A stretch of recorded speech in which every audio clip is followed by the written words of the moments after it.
श्री शिवाय नमस्तुभ्यम, हर हर महादेव, जय महाकाल। कैसे हैं आप सभी लोग। देखिए, आप सभी को पता है 20 अक्टूबर 2024 को पड़ रहा है करवा चौथ का व्रत, और ये सबसे बड़ा व्रत है, सबसे कठिन व्रत माना जाता है सभी सुहागिन स्त्रियों के लिए, जो कि अपने पति की लंबी आयु के लिए, दाम्पत्य जीवन के सुखों को प्राप्त करने के लिए, साथ ही साथ अपनी बड़ी से बड़ी कामना की पूर्ति के लिए इस वाले व्रत को किया जाता है।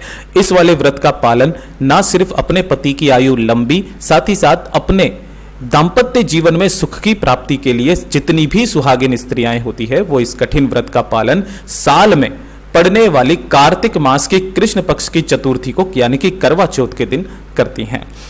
पूज्य गुरुजी ने इसकी एक पूजन विधि बताई है कि जो भी स्त्री, नारी, बहन, बेटी जो सुहागिन है वो अगर करवा चौथ का पूजन इस तरीके से करती हैं तो उनके पति की आयु लंबी होती है, वो जीवन में कभी विधवा नहीं होती है और उनकी बड़ी से बड़ी कामनाएं पूरी होती है। आज के वीडियो में पूज्य गुरुजी की कथा से सुन करके और समझ करके करवा चौथ व्रत की संपूर्ण पूजन विधि सामानों के साथ में अच्छे से बताऊंगा, तो पूरे वीडियो को ध्यान से जरूर सुनिएगा और ज्यादा से ज्यादा लोगों को शेयर कीजिएगा।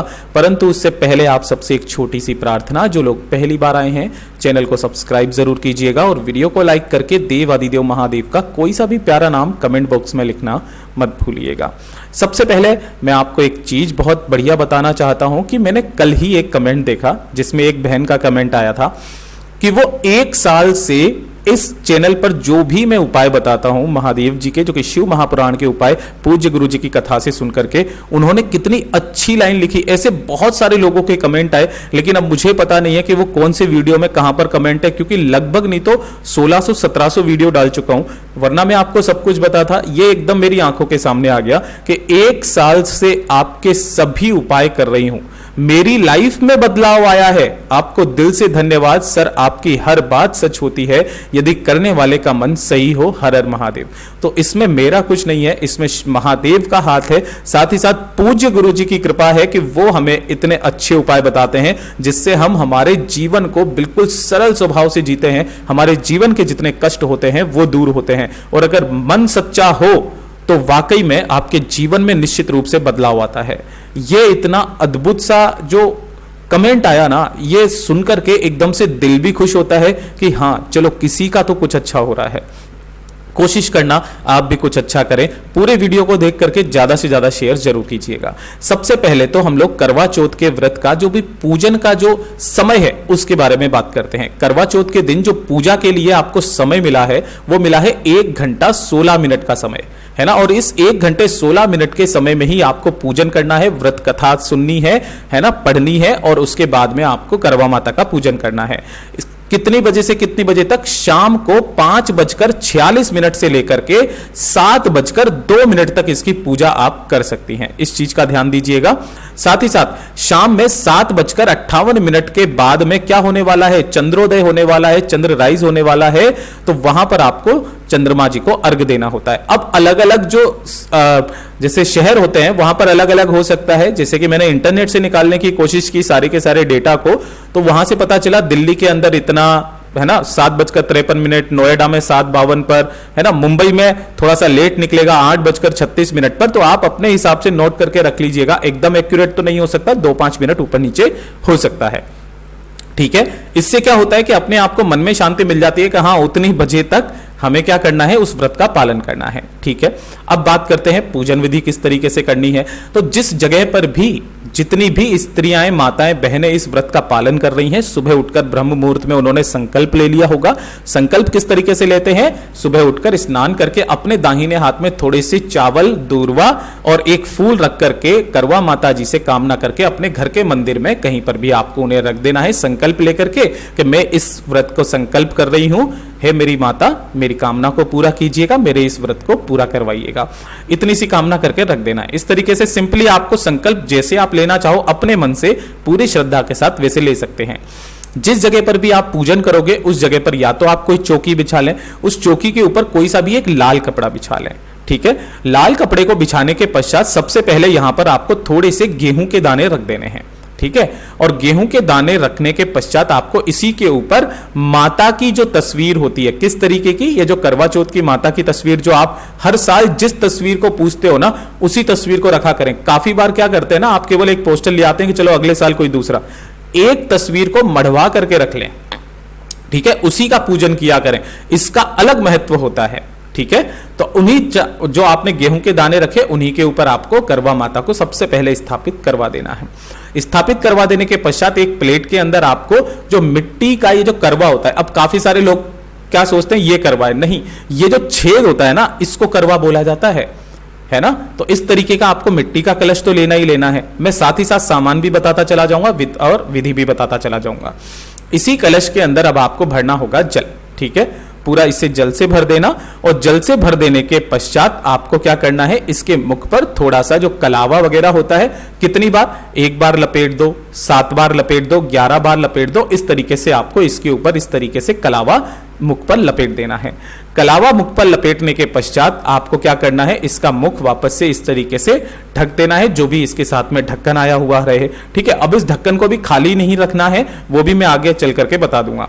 लेकिन इसको जब आप जल से भरेंगे ना, उस समय पर आपको एक चीज का ध्यान रखना है कि ये जो करवा का मुख है, या तो आप किसी रुई से, धागे से, किसी से भी आपको इसे क्या कर देना है, इसके मुख को बंद कर देना है, वरना जल निकलेगा। काफी सारी स्त्रियां जो होती है वो इसके अंदर थोड़ी सी, जैसे एक कुशा है ना, झाड़ू की डंडिया टाइप से, ये जो कुशा होती है इस तरीके से कुशा से इसका मुख बंद कर देती है। तो उसके बाद में आपको जल भरना है। साथ ही साथ इसके ऊपर आप मिठाई के तौर पर कुछ भी, इसको खाली नहीं रखते हैं, मैंने आपको जैसा बताया था बिल्कुल उसी तरीके से आपको इस तरीके से इसके ऊपर रख देना है। ध्यान रखना कि ये वाला जो कलश आपने तैयार किया ना, इस वाले कलश को माता के राइट हैंड साइड पर, मतलब आप तो सामने बैठे हुए हो तो आपका लेफ्ट हैंड साइड, माता का कौन सा हो गया, राइट हैंड साइड, है ना, दाएं हाथ की तरफ, इधर की तरफ में रखना है इस कलश को। इस चीज का ध्यान रखना, काफी सारी माताएं बहनें सामने रख देती हैं, इधर रख देती हैं, ऐसी गलती मत कीजिएगा, ठीक है। इस तरीके से आपको सम्मुख में रख देना है। तो आपने ये रख दिया। रख देने के पश्चात जैसा कि मैंने आपको बताया था, ये जो चीनी का करवा होता है इसका बहुत बड़ा महत्व होता है, खाली नहीं रखा जाता। चीनी का मतलब शक्कर का, शुगर का, है ना, ये भी रखा जाता है कि अगर आपके पूजन में किसी भी तरीके की कोई गलती होती है ना, तो उस गलती की क्षमा याचना आपको मिलती है। इसीलिए इस चीनी के करवे को भी रखा जाता है। इसे भी आपको अपने पूजन में इसी तरीके से कलावा बांध करके और इसके अंदर थोड़ी सी लाई या फिर चावल भर के या फिर थोड़ी सी खीले भर के आपको इसके अंदर रख देना है, इसी कलश के पास में रख दोगे। रख देने के पश्चात में आपको क्या करना है, एक इस तरीके से कटोरी लेनी है, जैसे कि आप यहां पर देख पा रहे हो, जिसके अंदर आपको गेहूं के दाने अन्न भर के इसके ऊपर कुछ भी दक्षिणा, है ना, 10, 20, 50 रुपए, जैसा कि मैंने आपको ऊपर वाली इस तरीके से फोटो में बताया था, इस तरीके से आपको यहां पर जो भी आपकी श्रद्धा हो उस दक्षिणा को आपको इसके अंदर रख देना है। सिंपली इसको रख करके यहां पर माता रानी के इस साइड में आपको इस दक्षिणा को और इनको रख देना है। रख देने के पश्चात आपको एक दीपक तैयार करना है। दीपक को भी तैयार करने से पहले भी आप चित्र में देख सकते हो कि जिस दीपक को भी आप रखोगे इसके अंदर बाती लगाओगे, घी का दीपक लगाओगे। इस दीपक के नीचे पहले थोड़े से गेहूं या चावल के दाने जरूर रखना, आसन जरूर देना इस वाले दीपक को, ठीक है। और इस वाले आसन देने के पश्चात में आपको क्या कर देना है, यहीं पर सम्मुख में रख देना है, दीपक को जला देना है। और दीपक को जला देने के पश्चात अब बात आती है इनकी पूजन की। इसके साथ में जो भी आपके फूल हैं, है ना, आपने लिए हुए हैं, या फिर जो भी फल फूल वगैरह जो भी लिए हुए हैं ना, उन्हें सबको आपको अपने पास में रख लेना है। सबसे पहले आपको करना क्या है कि आपको यहां पर थोड़ा सा कुमकुम और हल्दी लेनी है। कुमकुम और हल्दी से आपको इन सभी का क्या करना है, पूजन करना है। माता का, तस्वीर में जितने भी लोग हैं ना, उन सभी का आपको पूजन करना है ना, हल्दी रोली कुमकुम से इस तरीके से आपको सभी का पूजन करना। साथ ही साथ जो आपने यहां पर ये करवा लिया है, इस करवा के ऊपर भी आपको इस तरीके से स्वस्तिक बना देना है। ध्यान रखना, स्वस्तिक बनाते समय दोनों तरफ में आपको इस तरीके से 2 डंडे जरूर लगाना है। इसका भी पूजन करना है, दीपक का भी पूजन करना है, ये जो अन्न रखा हुआ है इसका भी आपको पूजन करना है। साथ ही साथ एक लेना होगा आपको इस तरीके से कलश, जो कि आप यहां पर देख सकते हो, ये जो धातु का कलश है, इसके भी अंदर जल भरकर, ये वो कलश है जिससे आपको अर्घ देना है। इसके ऊपर आपको 13 बिंदियां लगानी है। कितनी बिंदियां लगाओगे, 13 बिंदियां इनके ऊपर इस तरीके से लगाओगे, इनका पूजन करोगे। पूजन करने के पश्चात आपको माता जी को चुनरी पहनानी है। चुनरी पहना देने के पश्चात आपको जो भी चावल कुमकुम से आपने ये सब कुछ कर दिया था, थोड़ा सा चावल छिड़क देना है ना। और चावलों को छिड़कने के पश्चात जो भी चीजें आपने लिए इस तरीके से, देखिए जैसे कि आपने यहां पर रखा हुआ था, यहां पर आपने मिठाइयां वगैरह रखी हुई थी, इस तरीके से रख देना। अब बात आती है वस्त्र धारण करने की। तो वस्त्र के रूप में जो आपने कलावा लिया है ना, उस कलावे से आपको सभी को, जैसे कि माता को आपको कलावा पहना देना है, यहां पर आपको कलावा पहना देना है, इनको भी कलावा पहना देना है, इनको भी कलावा पहना देना है। साथ ही साथ अगर हो सके तो इस दीपक के जो यह हाथ में पकड़ने का होता है ना, इस पर भी कलावा, और इस वाले दीपक, इस वाले कलश के ऊपर भी आपको कलावा जरूर पहनाना है, वस्त्र रूपी। ठीक है, इतना कर देने के पश्चात एक चीज का ध्यान जरूर रखना, अगर आपकी तस्वीर में इसमें गणेश जी विराजमान है तो बहुत अच्छी बात है, लेकिन अगर गणेश जी विराजमान नहीं है तो ये जितनी भी पूजा आपने करी, सबसे पहले आपको गणेश जी को अपने घर के मंदिर में जहां पर भी रखे हुए हो, उनको पहले यहां पर गणेश जी को विराजमान करना है, उनका पूजन करना है, उसके बाद में आपको मैया का पूजन करना है। इस चीज का ध्यान रखना। वैसे तो तस्वीर के अंदर गणेश जी होते हैं जनरली, तो आप वहां पर उनका पूजन जरूर कर सकते हैं, लेकिन गणेश जी का पूजन छोड़ मत दीजिएगा, वरना आपकी पूरी पूजा अधूरी रह जाती है। ठीक है, तो इस तरीके से आपको करना क्या है, सारा सब कुछ कर देना है दीपक को जला करके, और दीपक को जलाने के पश्चात सबको आपको वस्त्र रूपी धारण करके आपने जो 16 श्रृंगार की चीजें ली है, माता की चौकी से, माता की तस्वीर से छुआ करके, इसे भी आपको माता रानी के बगल में किस साइड में रखना है, इस चीज को ध्यान रखना, इस तरफ में आपको रख देना है। ठीक है, इसके बाद में आपने फूल वगैरह जो भी लिए हैं ना, उन फूल वगैरह को आपको यहां पर समर्पित कर देना। जैसे कि यहां फोटो में नहीं है, मैं आपको बता रहा हूं, सभी जगह पर फूल समर्पित करना। जो भी आपने यहां पर प्रसाद के तौर पर मिठाइयां ली है, उन मिठाइयों का भोग लगा देना। कुछ मिठाइयां आपको इसके ऊपर भी रख देना है, जैसा कि मैंने आपको चित्र में बता रहा हूं, इस तरीके से आपको चढ़ा देना है।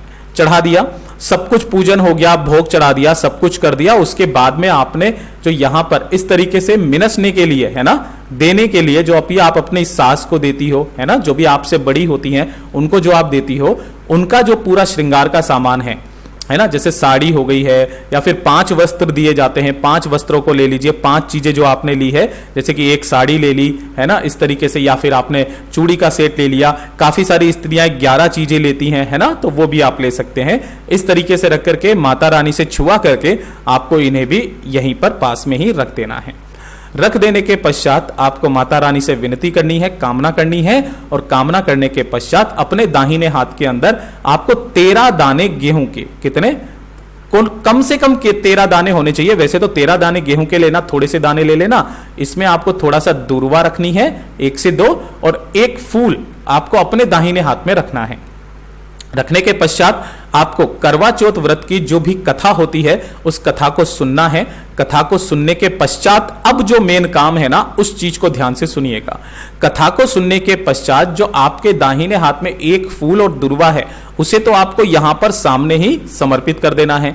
लेकिन जो गेहूं के दाने हैं, उन गेहूं के दानों में से कुछ गेहूं के दाने तो आपको इस वाले कलश में डाल देना है, जो स्टील का कलश था, जिससे कि आप बाद में जाकर के क्या करोगे, चंद्रमा को अर्घ दोगे। ठीक है, और कुछ एक जो दाने हैं उन्हें आपको अपने पल्लू में, है ना, जो भी आपने चुनरी वगैरह पहनी हुई है उसके पल्लू में इस तरीके से बांध लेना है, गिठान लगा लेनी है कुछ इस तरीके से।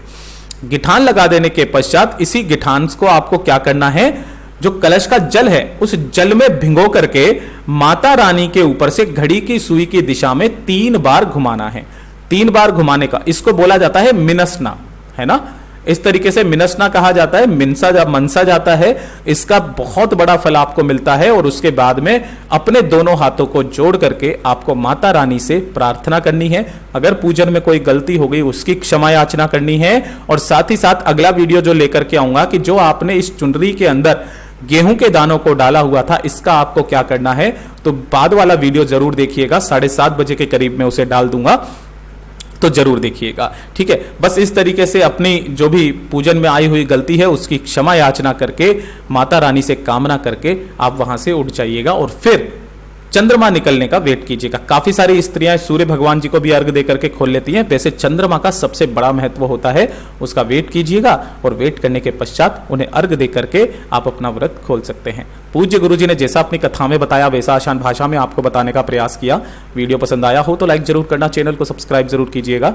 मैं आपसे मिलता हूं अगले वीडियो में, तब तक के लिए ओम नमः शिवाय, हर हर महादेव, जय महाकाल।